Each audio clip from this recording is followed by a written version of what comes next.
Ampifaliana ry avana malala no zontsika miona toy izao mifanarintava hiain'ny tenin'Andriamanitra andray izay afatra tsara ho antsika koa amin'ity andro meny tompantsika ity. Ho aminareo ny fahasoavana, famindram-po, fiadanana avy amin'Andriamanitra iray sy Kristy Jesosy tompontsika. Amen. Talata 17 Jona 2022 imanjenantsika aloha hevitra manao hoe amin'ny tompony fahefana. Andeha ry havana idera sakalazan'Andriamanitra isika. Jehovah tomponay io, indray ny voninahitra sy naranao amin'ny tany rehetra. Nataonao eny amin'ny lanitra ny voninahitra ao, avy amin'ny vavany ankizy madinika sy ny minono nandrenanao hery noho ny mpandrafy anao, mba hampanginana anao ny fahavaro sy izay tamaly ratsy. Raha jereko ny lanitrao izay asan'ny ratsan-tananao sy ny volana makitana izay noforononao, inona moa ny olona natserovanao azy, ary ny zanak'olombelona no manginao azy. Fefa nataonao ambany kely no Andriamanitra izy, ary efa nosatroanao voninahitra sy fiandrianana. Efa nampanjakainao amin'ny asan'ny tananao izy. Zavatra rehetra dia efa nataonao eo ambany tongony, dia ny ondry amanosy, ny omby rehetra ary ny biby dia koa, mba mivoromanidina sy ny hazan-drano any an-dranomasina, izay mandeha amin'ny lalan'ny ranomasina. Jehovah tomponay io, indray ny voninahitra inaranao amin'ny tany rehetra. Amen.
mivavaka isika.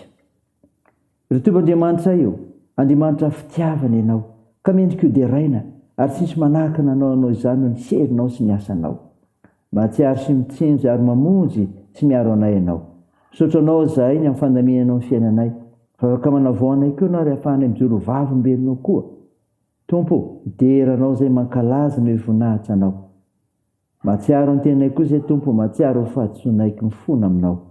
Mamindrafo aminay mamelany erikay.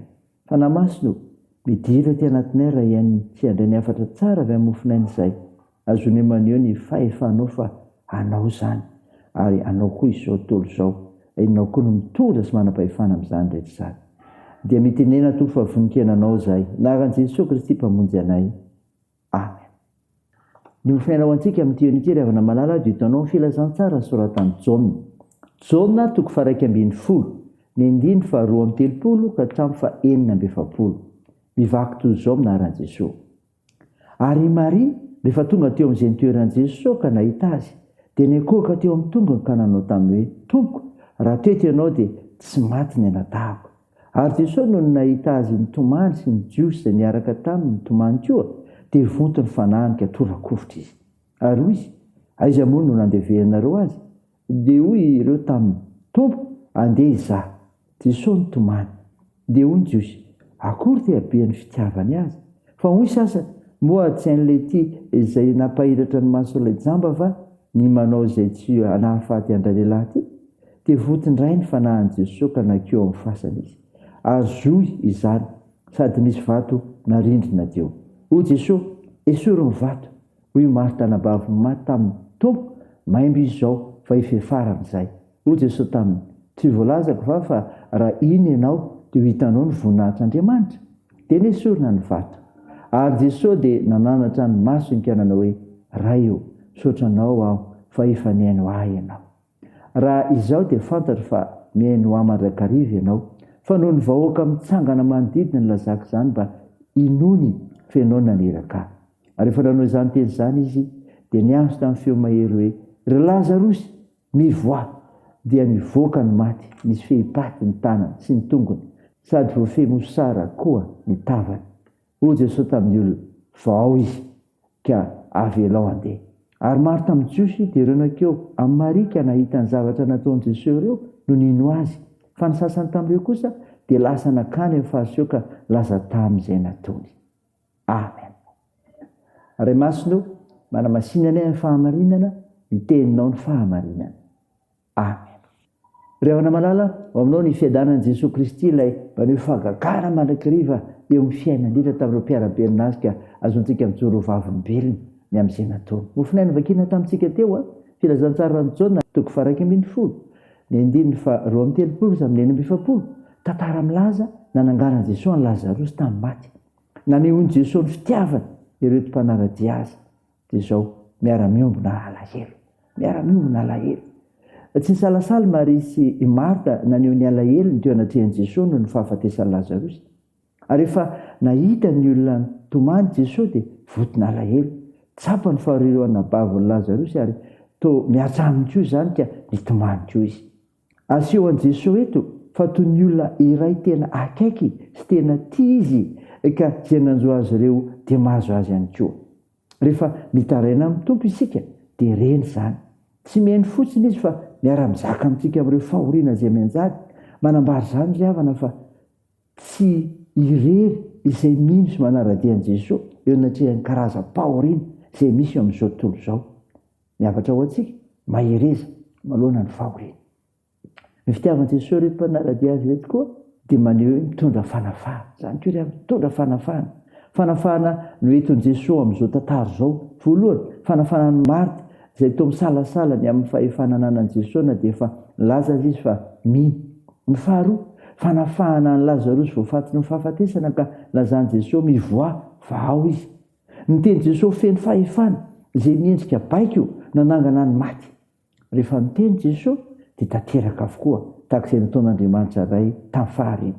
Ny tanjo lehibe eto ry havana dia izao, ny atongavan'ny olona ho amin'ny finoana marina amin'i Jesosy Kristy ka nafaka azy. Jesosy dia tonga nofo nanatona antsika miaina anaty endrim-pahafatesana, te hanome fiainana ao antsika miavatra ho anao.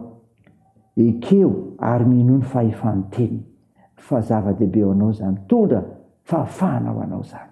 Raha izany ry havana ho voninahitra Andriamanitra. Amen. Andeha hivavaka isika. Andriamanitra misaotra noho ny mofinaina nomenao anay izay nanehoany Jesosy ny fitiavan'ireo mpanaradia azy. Miara-miombona alahelo ary koa tondra fanafahana. Vavakanao zany amin'ny asa nomenao anay, velomanay. Ianao no hanavoanay hatrany amin'ny fandraisana ny mpiara-miasa. Tompo, mihoasy ireo mitady izany. Tompo, vavakanao koa izay ireo marary mila mivavakay. Atsoa ireo mitananao, tsy tamasika nefa manendry ny rofo sy ny aretina rehetra ary manasitrana. Toany koa Jesosy ny asa fitsaboana. Atanjao ireo azony manjo ampio ireo marisikula sy sahirana, tsinjovra ny mpigadrana, mitaheny amin'ny fiazakazahanay amin'ny asa aman-draharaha. Amparezonao anay hatrany amin'izay rehetra tao ny fikasana tsara, ny amin'ny fianarana, eny amin'ny fitaizana. Tompo, vonjeo ny firenenay, eny avotsy izay, anaran'i Jesosy Kristy mpamonjy anay, jivavahanay, no angatahanay izany miombona amin'ilay vavaka nampianarin'i Jesosy anay hoe: Rainay ao izay ny an-danitra, ao masina anie ny anaranao, ho tonga anie ny fanjakanao, atao anie ny sitraponao ety an-tany ho tahaka ny an-danitra. Meo ny anio izay anona sahaza ao anay, ary mamela ny erikay tahaka ny namelanay izay miloka taminay, ary aza mitondra anay amin'ny fakapanahy, fa manafanay amin'ny ratsy. Fa anao ny fanjakana sy ny hery ary ny voninahitra mandrakizay. Amen. Raha isa fotoana ry avana nitsodrana tolotra anao aminaran'i Jesosy Kristy mpamonjy atsika. Aza manana inona foka ny fihavana sy ny fonina mba misaorana nentinao manambara fangatanareo n'Andriamanitra amin'ny zavatra rehetra, ary fiadan'Andriamanitra sy mihoatry ny fahalalana rehetra hiaro ny fonareo sy ny hevitrareo amin'ny Kristy Jesosy. Amen. Teo n'Andriamanitra irery ny voninahitra amin'ny anaran'ny Ray sy ny Zanaka ary Fanahy Masina.